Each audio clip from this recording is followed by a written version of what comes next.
topics and opinions expressed in the following show are solely those of the host and their guests and not those of W4CY Radio, its employees, or affiliates. We make no recommendations or endorsements for radio show programs, services, or products mentioned on air or on our web. No liability, explicit or implied, shall be extended to W4CY Radio or its employees or affiliates. Any questions or comments should be directed to those show hosts. Thank you for choosing W4CY Radio.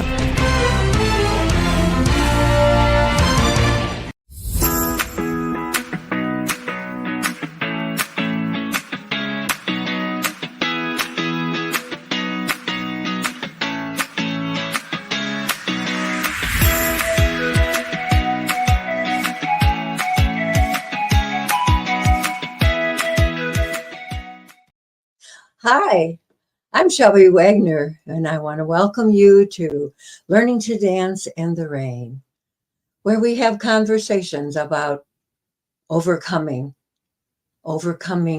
dealing with problems and overcoming them, and sharing information to help you to improve the quality of your life. Today's guest is me. Sorry about that. And there are so many scams out there today that I want to talk about. And so you're going to have me to do it for a little bit here. I hope that we can make this an interesting and exciting show.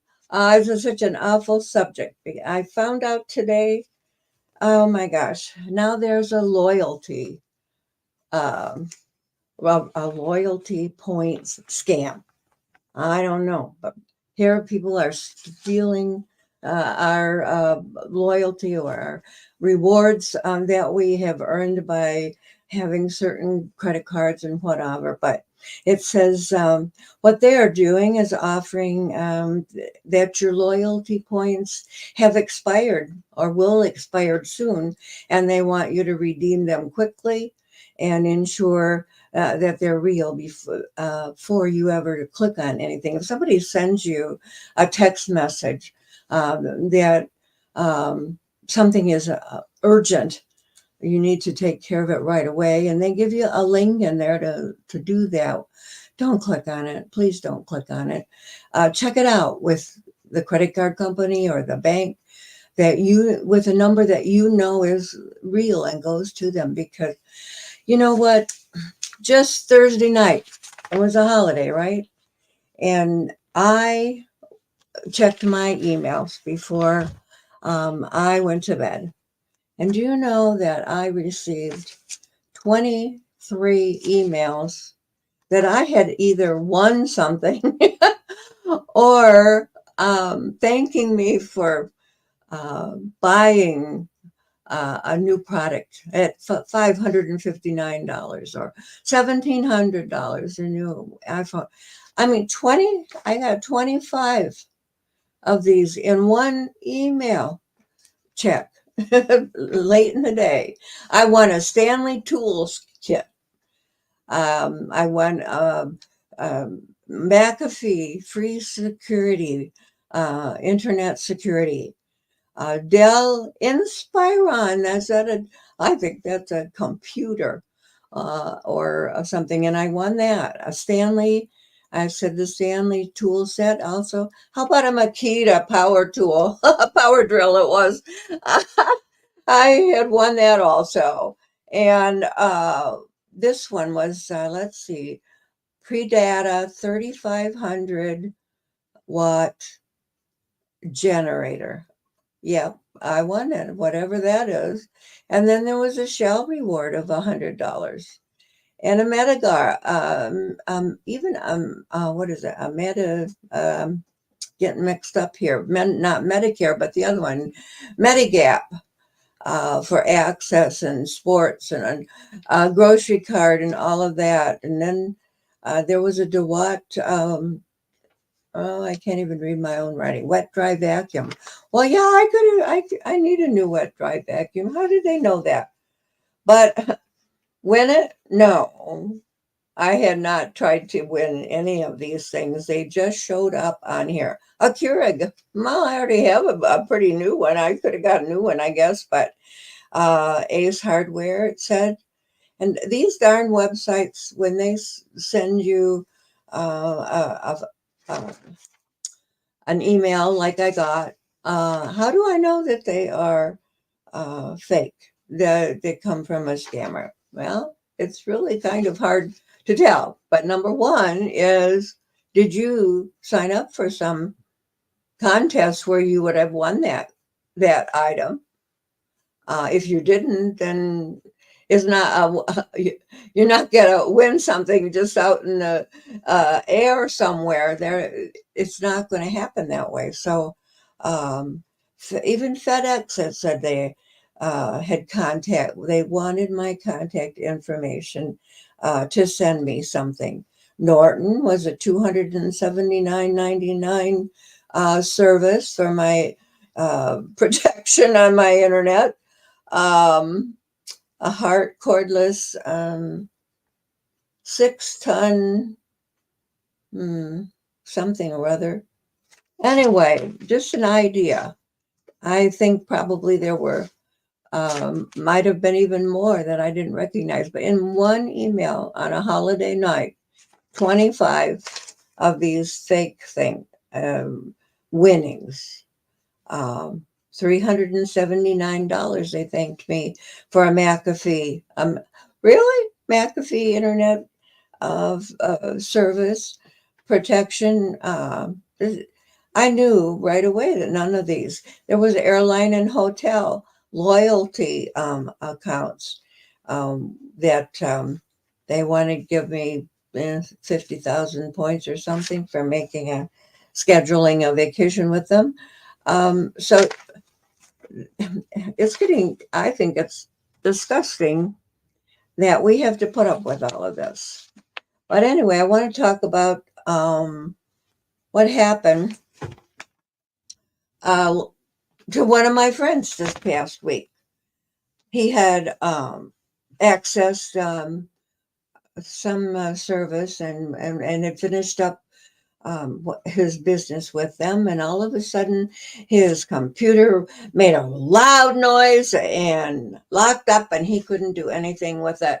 And it said something about a warning: your computer has been damaged with the virus or whatever. You need to call Microsoft right now. And it gave the Microsoft number, except that it was not the Microsoft number. But he didn't know that. It scared him, it startled him, I should say, when he heard that loud noise. And then it said that his computer had been hacked and whatever. And that's another scare tactic. If you suddenly something happens on your computer, and then you read the screen and it says Microsoft is warning you, and here's the number that you can call to fix it. So he called it, and he had to wait for someone from a foreign country to come on and fix it. But it was all a scam, really. And how do I know that? Because it happened to me several years ago, exactly the same way, exactly the same message. I was all shook up, and I didn't know better at that time. And I let them come into my computer. And that's what my friend did last week. And while they were in there, who knows what they were going to do. But they wanted to get, in order to fix something, I had to give them a credit card number or my bank number or something. And all of a sudden, that was a red flag to me. And I said, what? You don't have to get into my bank account. What are you doing? And then I thought, Shelby, this is a scam. And I tried to turn off my computer right away, and I couldn't. So I pulled the plug. Oh my. Then what happened? Well, I pulled the plug, and they started calling me on the telephone. And I said, I hung up. I think it was back at that time that I didn't know even how to block a phone, block my cell phone, to somebody that I didn't want to come in there. So finally, I just picked up my phone, got my purse, and went out to my car, and I drove over to the police station.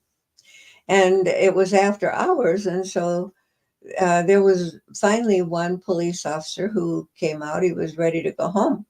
And I told him, he says, may I help you? And I told him what was going on and that this man would not leave me alone. And so the phone rang while I was talking to the police officer, and it was him. And the police officer said, "Give me the phone."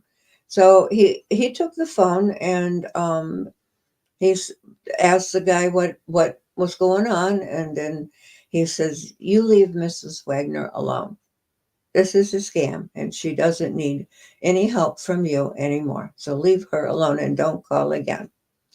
So he hung up, and then he told me just to, I think he may have uh, blocked them that number, but I did get another call from on um, a different number that came in. So that was about the time that I learned that if you don't understand or don't recognize the telephone number, the best thing you can do is don't answer the phone. Because if you answer the phone and you're preoccupied about something else, or it startles you and you can't even think, um, it's not going to be a good sign. So I advised my friend to contact um, a company in his town that was reputable, and to have them look at his computer and see what they could do to remove whatever virus or whatever hacking information was still on there. So I want you to really, you have to really be vigilant, and um, whenever these calls come through, how do you know? I said that already, but another way to tell, well, how urgent, is it? Oh, you've got to do it urgently. That's one sign. And then grammar, these calls come a lot from foreign countries, and their spelling is not really perfect, and their grammar is not well. So if you see a lot of misspelled words, that could indicate to you also that it is a scam. What is a scam? Well, in my book, I had one out here, Scams, a resource guide, which I wrote and published a year ago to help people recognize whenever they were being scammed. And I started the book with a definition from the Internet Dictionary, and it said a scam is the term which describes any fraudulent business or scheme that takes money or other goods from an unsuspecting person. I have been hearing more and more lately where, especially with romance scams and cyber scams, pig butchering, and that the law, the officers will say, "Well, there's nothing we can do." That's what they told me 5 years ago, 6 years ago. There's nothing you could do in a romance scam, and in the pig butchering scams. These people that contact you, um, they start out being friends. They start out telling you how wonderful you are and how much they like you. And this can go on for several days. It can go on for weeks or months even, where they are trying to get you to like them and trust them, so that eventually they're going to have an emergency and they're going to ask you for money.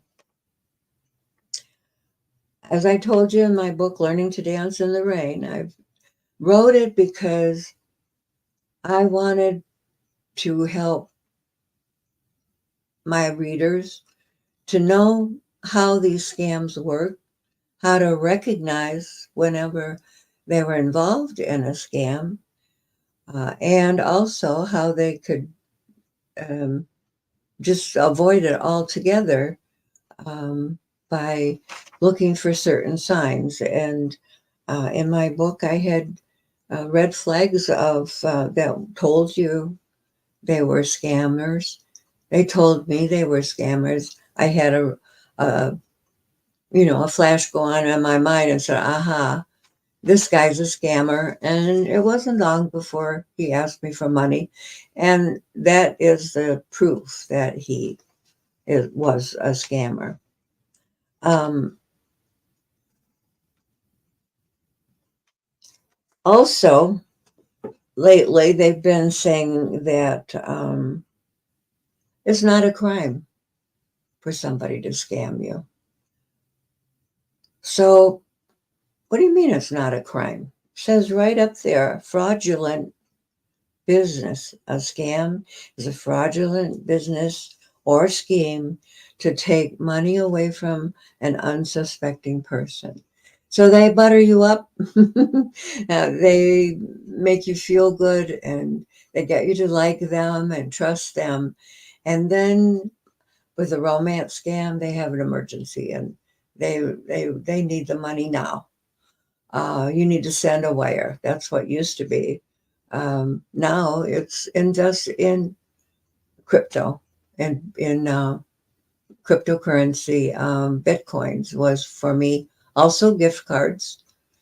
And this one guy that convinced me to invest. I could make some money quite fast by investing in Bitcoins, and that would help me pay off some of my debts, I thought. So I trusted him and I did what he told me to do. And I lost all that money. Again, all of my investment money uh, because I trusted the wrong person. Oh my, it's just getting so, I don't know, where's our world coming to? I was looking today on my a newsletter by I think Kim Commando. I was looking at two websites. Kim Commando has a podcast and a newsletter she sends out just about every day, and that gives tips to people that are using the computer. Um, and she's very good at it. But she also gives some of the scams, the newest scams that she has found. And another one is this Frank. And I was looking at oh gee, getting mixed up here.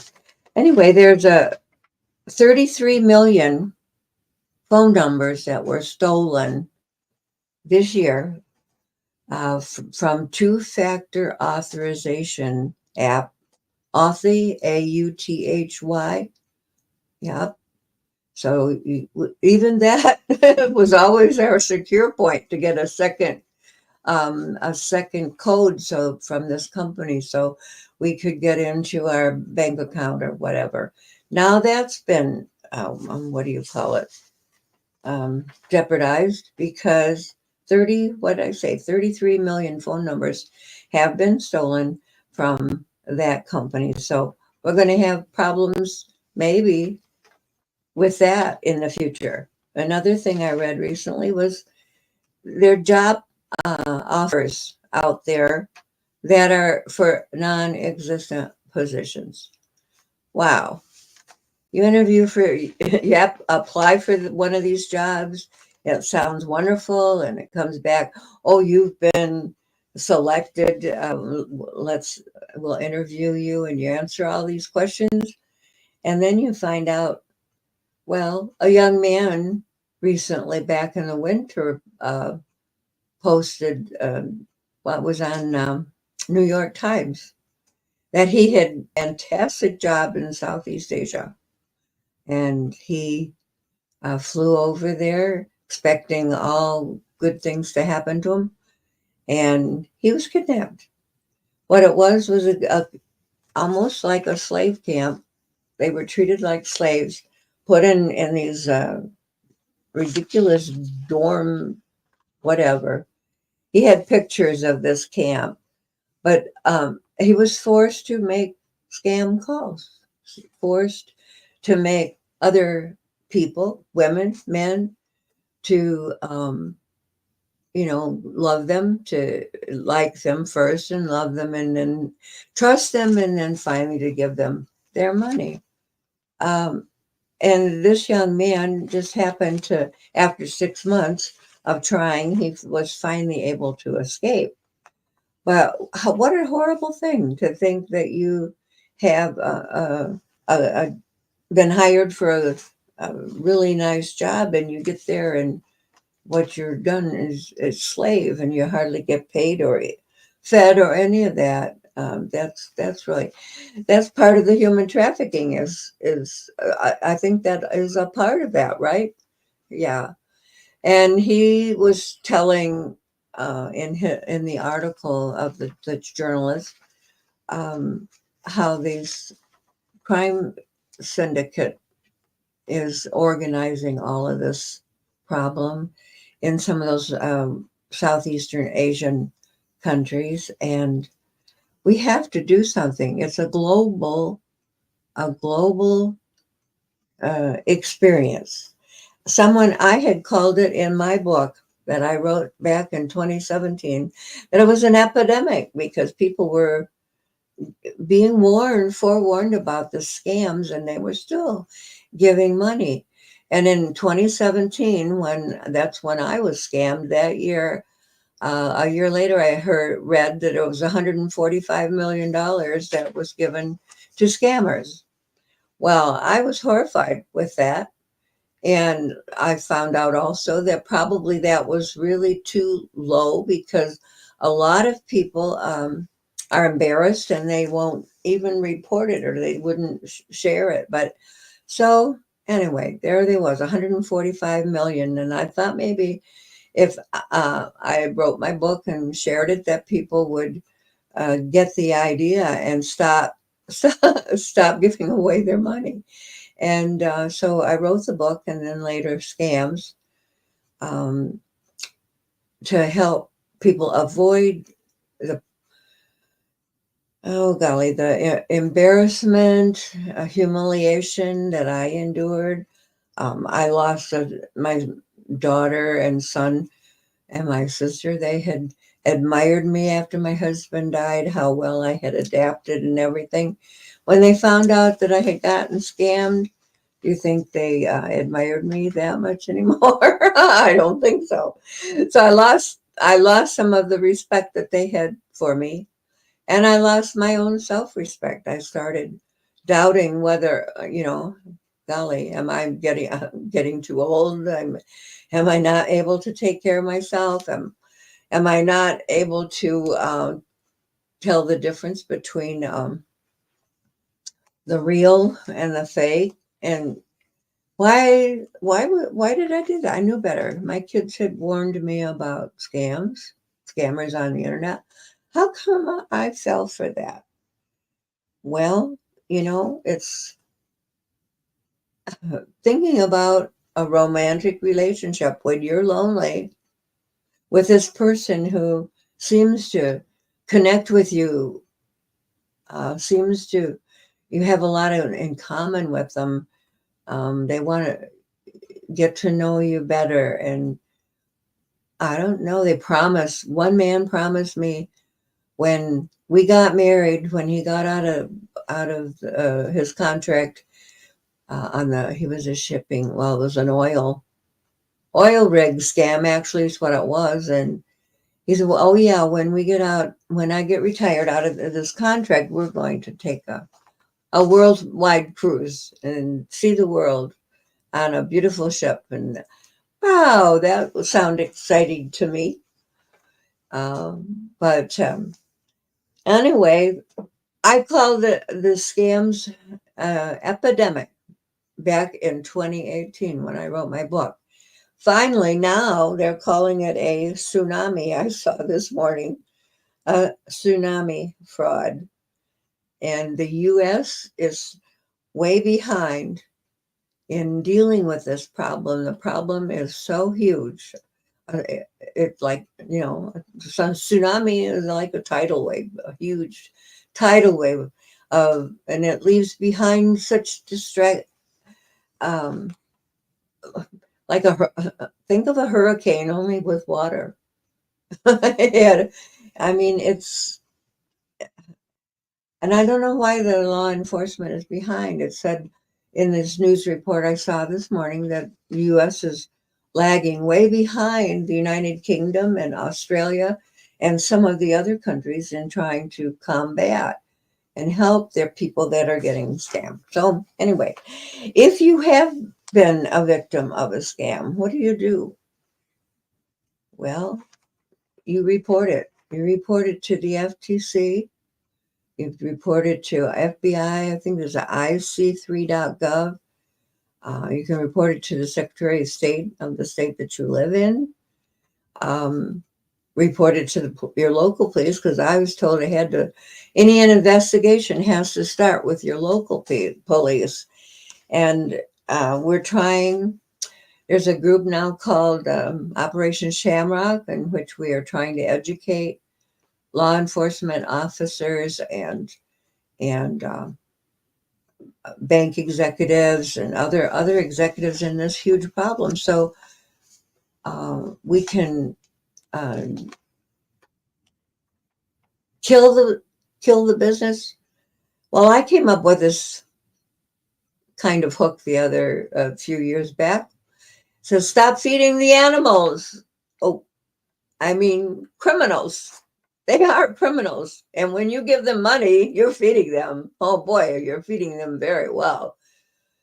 And then you're getting poor, they're getting wealthy.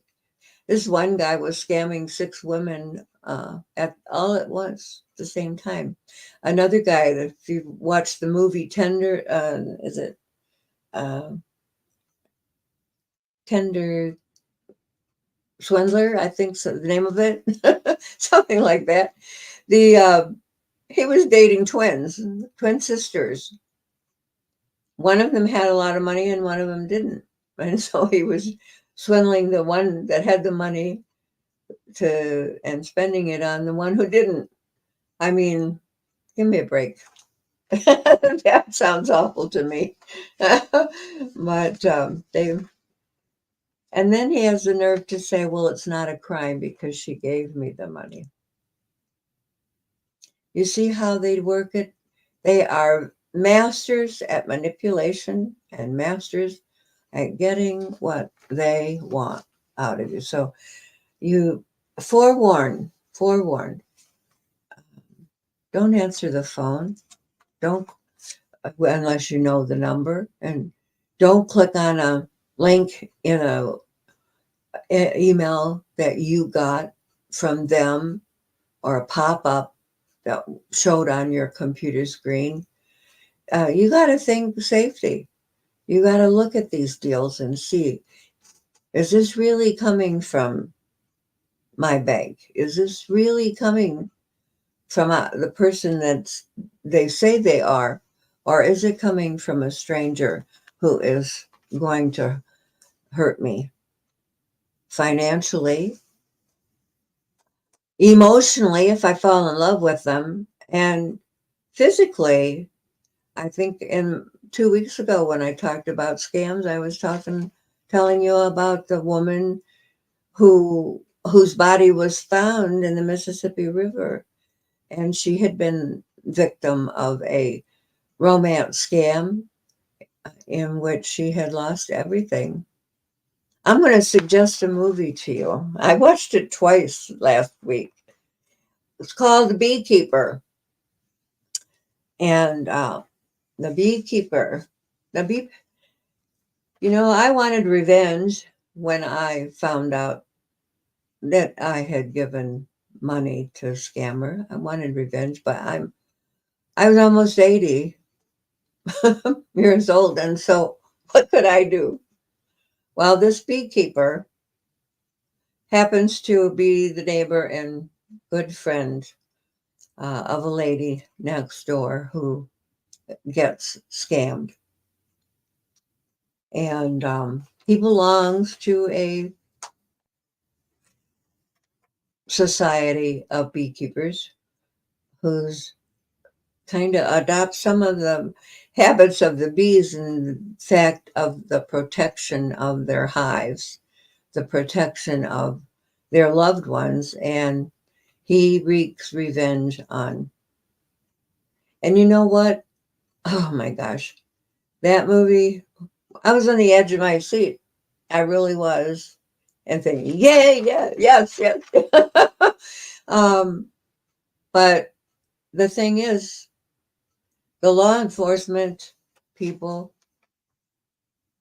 were battling the man who was trying to rectify the situation. It's the man who was finally getting through to the people who were stealing money from those that had worked hard all of their lives. I think you would enjoy that movie. I sure did. And wish I had had a beekeeper friend back in those days. Help me to get even with that money and maybe even get some of my money back.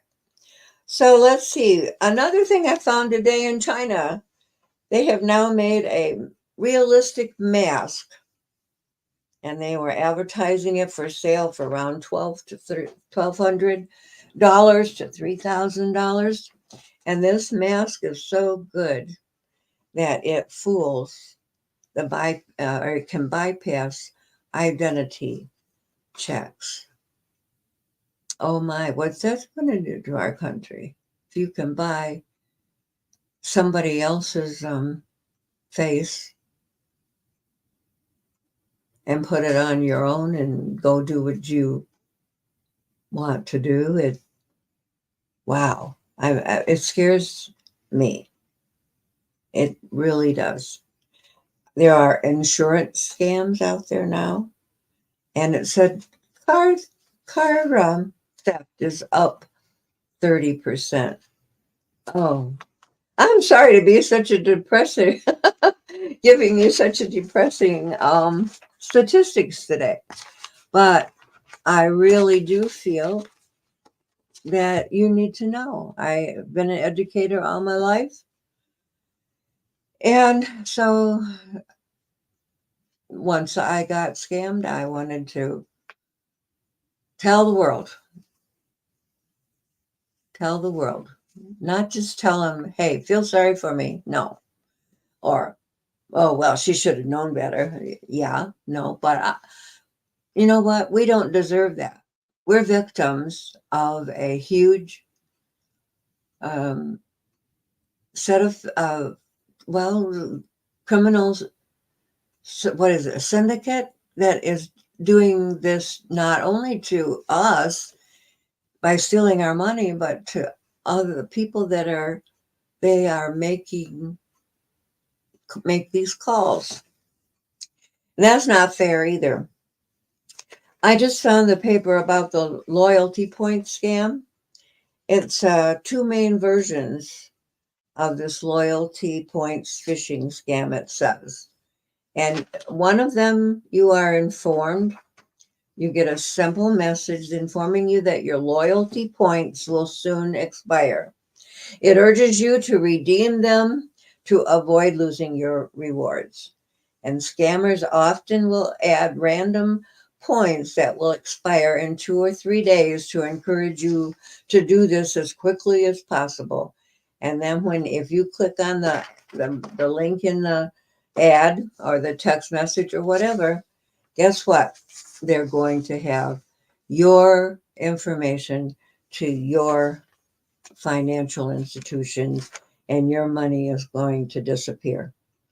In the second scenario, the scammers inform you that you've been given some reward points as a bonus for being a loyal customer, and they'll mention that these points will expire in just a few days, and you need to unlock your gift right away.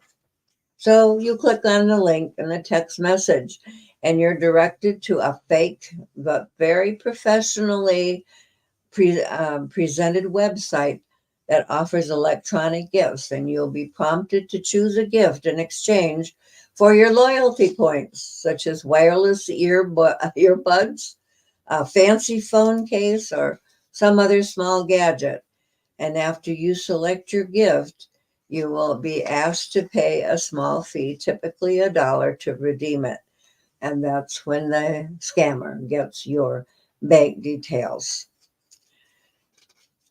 I've been even hearing that some people will send a empty Amazon box to your house, and I don't know, remember exactly how that worked, but there's nothing inside of it. So what is their point in sending you an empty box? Well, there's probably a number or a website or something on there that you're supposed to call to get it. And then when you do that, well, guess what? They want your financial information. Here are some typical ways that these scammers get their hands on your phone number. They steal lists of phone numbers from company databases after data breaches. They buy phone number lists on a dark web. They also collect numbers from social media and public directories. Uh, Makes me nervous because my phone number is out there because of my business and my book. But haven't found another way to take care of that yet. And sometimes, they just dial a random number. And if you answer, aha, they know that one works and they keep it.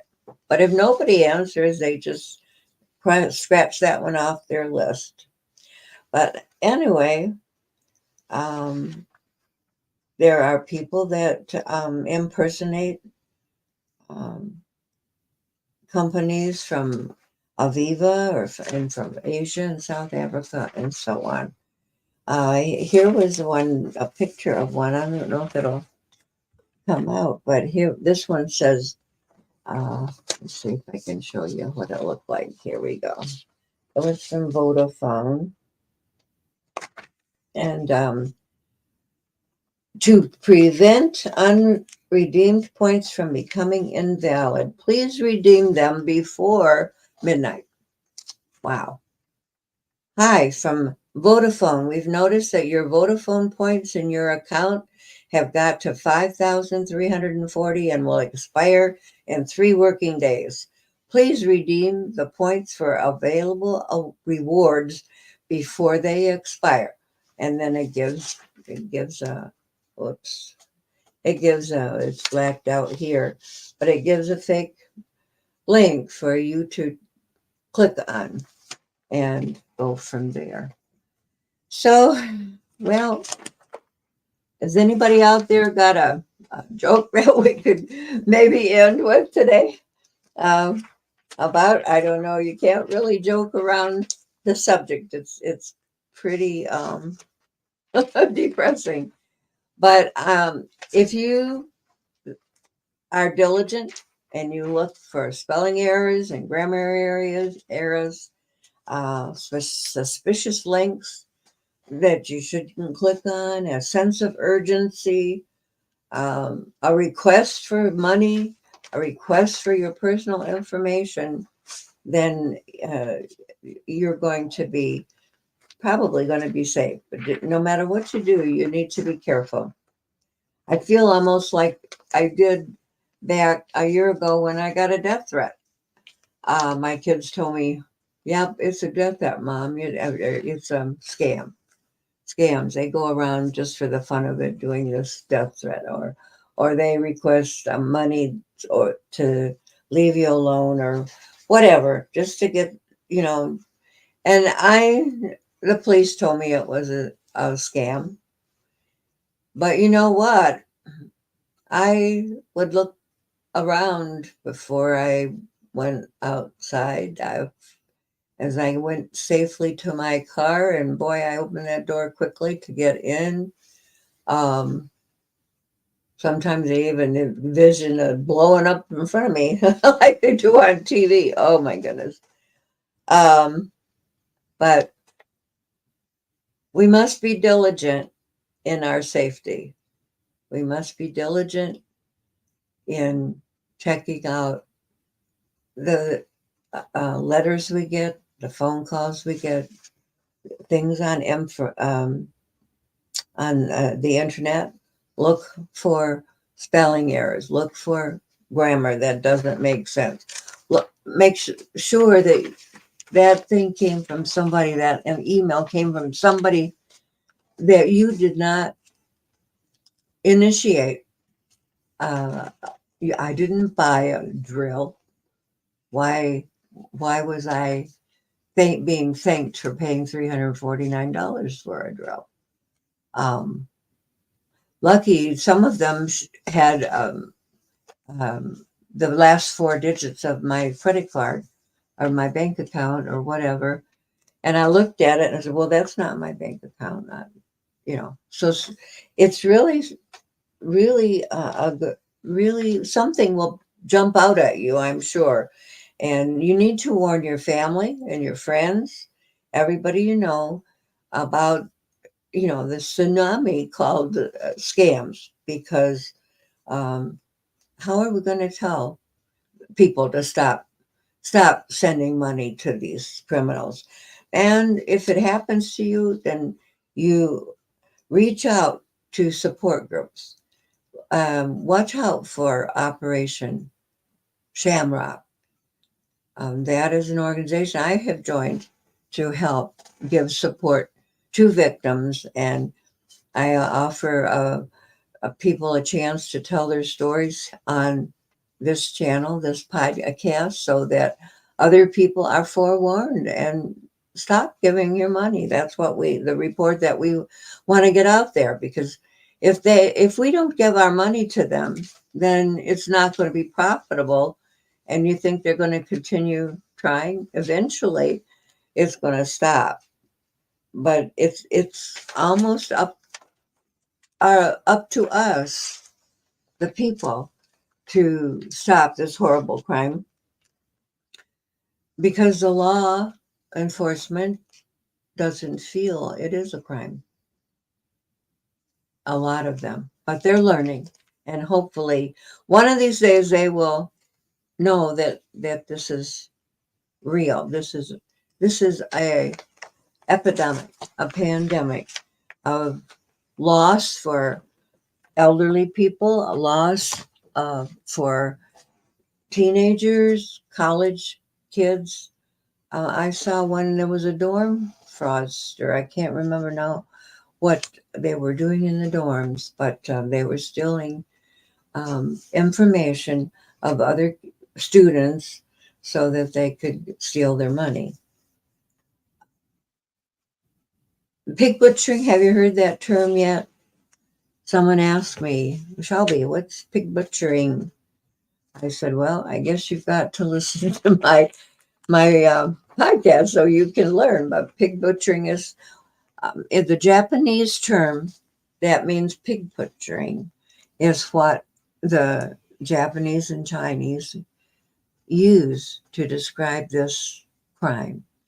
And that's what um, is now being used here in the United States too, pig butchering. That's what this crime is. And although I hate to say that, hey, I was pig butchered, but darn it, that's what it was.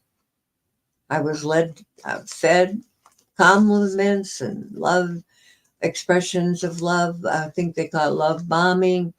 Uh, and they fattened me up and then led me to the slaughter by stealing my money. Thank you for joining me today. I hope that it was educational. I'm sorry it was such a depressing subject, but that's the way it is. But thank you for being at Learning to Dance in the Rain today. I hope to see you again next Tuesday, every Tuesday at noon.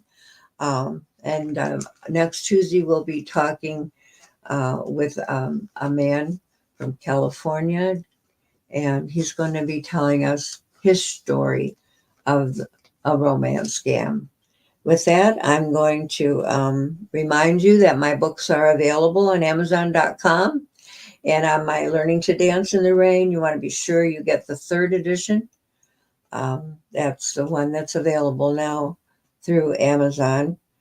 Otherwise, you don't have the right, most update one.